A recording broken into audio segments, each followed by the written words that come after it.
microphone by using this. Is this okay? Let me say something first of all to the mainstream media who are here. I am not the spokesperson of this movement. Damn straight! Everybody here is a spokesperson. If you will stick around here or come back tomorrow or the next day, everybody here has a story to tell you about what life is like in America right now. Everybody, right? There is no leader of this movement. That's why it's such a huge and growing movement, because we're not doing it the old way anymore. Everybody is a leader. Everybody has to lead in their neighborhoods, at schools, in their churches. It's the only way we're going to win. We can't just leave it up to one person or 10 people. Everybody has to participate. It's the only way that democracy works. We're not a democracy, we're a republic! I am honored to be here in Denver today, and I am so proud of you who are participating in Occupy Denver. We have been watching this. We've been down at Occupy Wall Street now for over 6 weeks, and we have followed what you've been through here, and you have not relented. You're still here.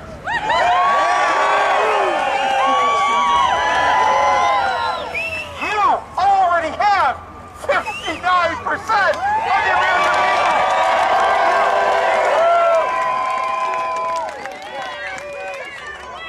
So, it's ours to mess up, isn't it?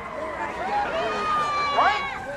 Because, you know, the hard part in any movement is trying to convince people to come along with you. The people are already with us.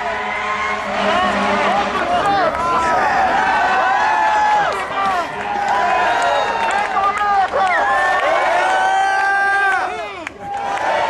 General Motors!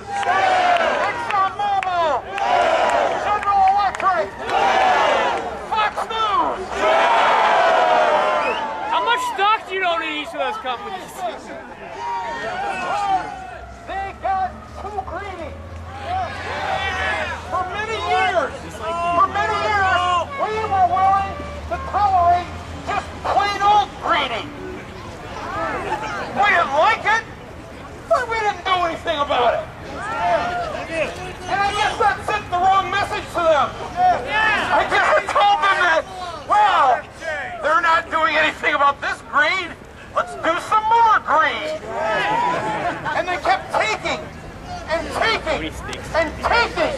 And they kept trying to figure out new ways to make life miserable for people who just wanted a roof over their heads. For people who just wanted to see a doctor when they got sick.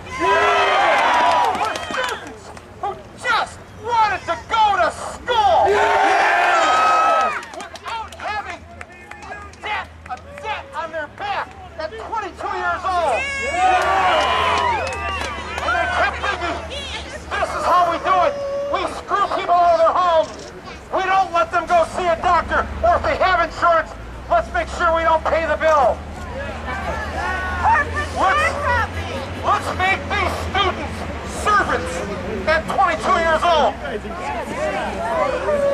Slaves to the debt that we've put on their backs. It's wage slaves, that's right. That, you know, historians, I believe that's what they're going to call us. They're going to call us all wage slaves because we had to do this in order to get by just for the basic essentials of survival. We had to go along and tolerate this injustice. And you know, they just kept their boot on the necks of the American people for 5 minutes too long.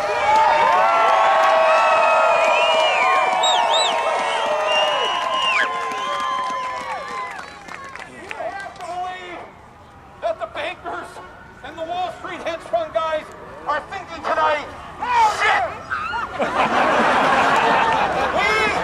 We overplayed our hand!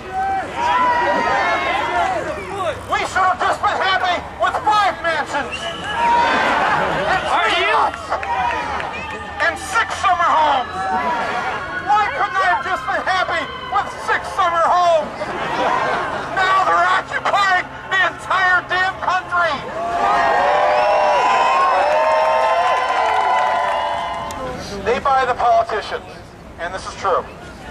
They buy the Republicans, they buy the Democrats. They buy the Democrats a little cheaper.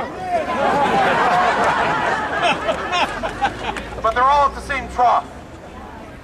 And the trough has to be taken away from them. If that doesn't happen, then we're not going to be able to fix this. Corporations are not people.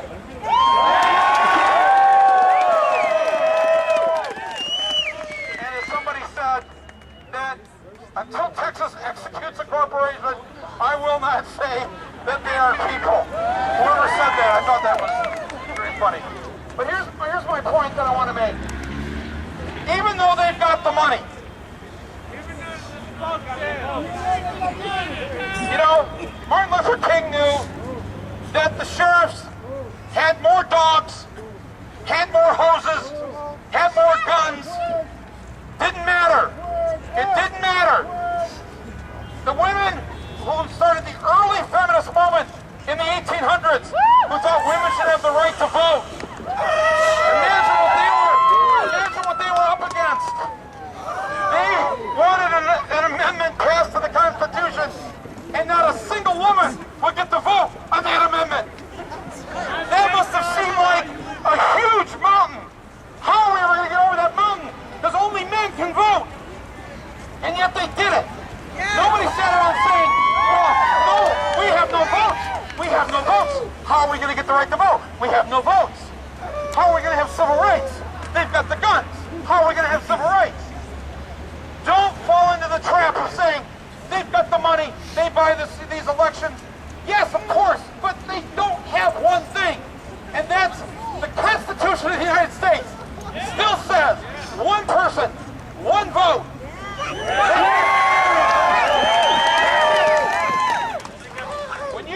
When you close that curtain at the voting booth, their hand is not on your hand. That's right.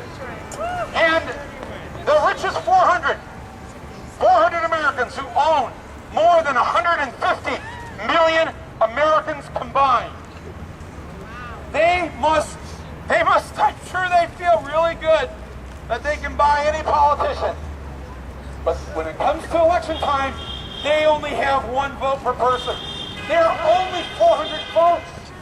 We are 150 million. We're 200 million. We need to take heart that we have the power. The power is now in our hands. But it's not just about elections. It's not just about voting. You know, I was on CNN the other night and he was asking, well, what candidates are you guys going to get behind?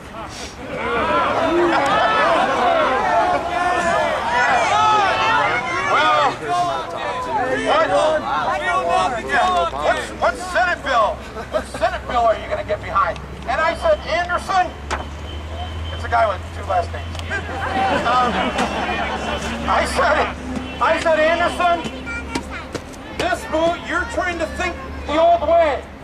Everybody here has worked for candidates, has voted, has gotten behind bills, has written to their members of Congress. And what did that get us? Now, that doesn't mean that we're not going to vote, doesn't mean that we're not going to get behind bills, but you're missing the point of this movement. This is not about politicians. This is about the people. This is about the people saying, you, the politicians, serve us. You are there, the will of the people.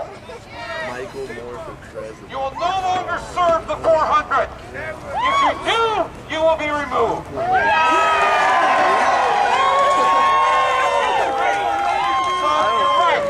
Do not let this movement be co-opted by politicians, political parties, anybody with an agenda or whatever.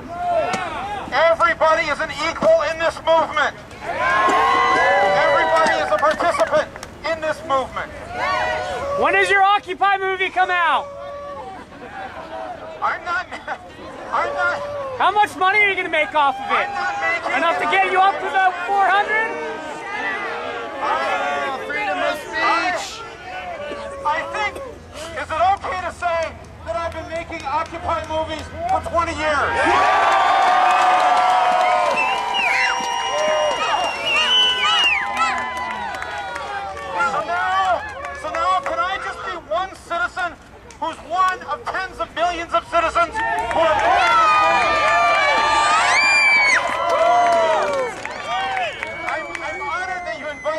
to speak here today.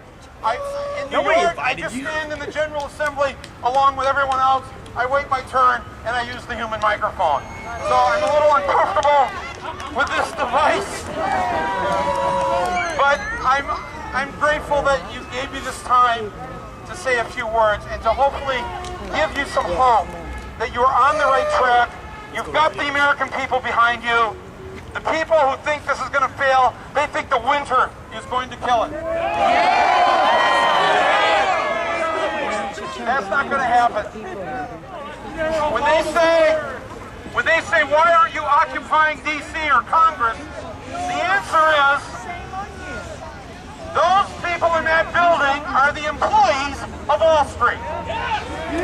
Why would we waste our time with the middleman? We are taking this to the source. We are taking this to corporate America. We are taking this to corporate Colorado. That is what this movement is about. We are not going to talk about the symptoms anymore. We are not going to put band-aids on the problem. We are going to the core of the problem, and we are going to fix it permanently for our children and our grandchildren. A man is holding a sign back there that says economic democracy, not corporate capitalism. That is exactly right. We cannot call this a democracy if we do not have direct say over how this economy runs and functions. We have to have a democratic economy. So, in Oakland for a couple of days here this past weekend. Please be mindful of people who try to create divisions, people who try to put wedges, provocateurs who try to start violence, because there's a long history, young people, that you may not know, of how police and undercover police and now undercover Homeland Security people are at most of these occupations. And so they want to ignite something to give them the reason to act violently against you. If you see anybody who says they're a member of this group trying to behave in a violent manner, you must surround that person with love and stop them.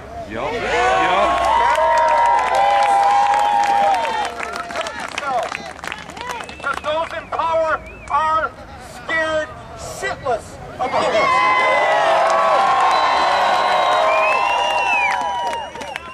And they should be, and they will find a way to try and make this something other than it isn't. Don't let that happen. Let this thing grow and build. Welcome people here. People who can't camp here, have them come to the Saturday rallies. This Saturday, people who've got their checking accounts at Chase or Citibank or Bank of America, we're moving them into credit unions. There's 100 different things people can do other than just camping.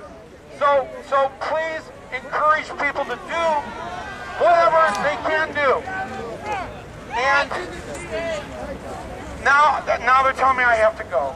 So I see you.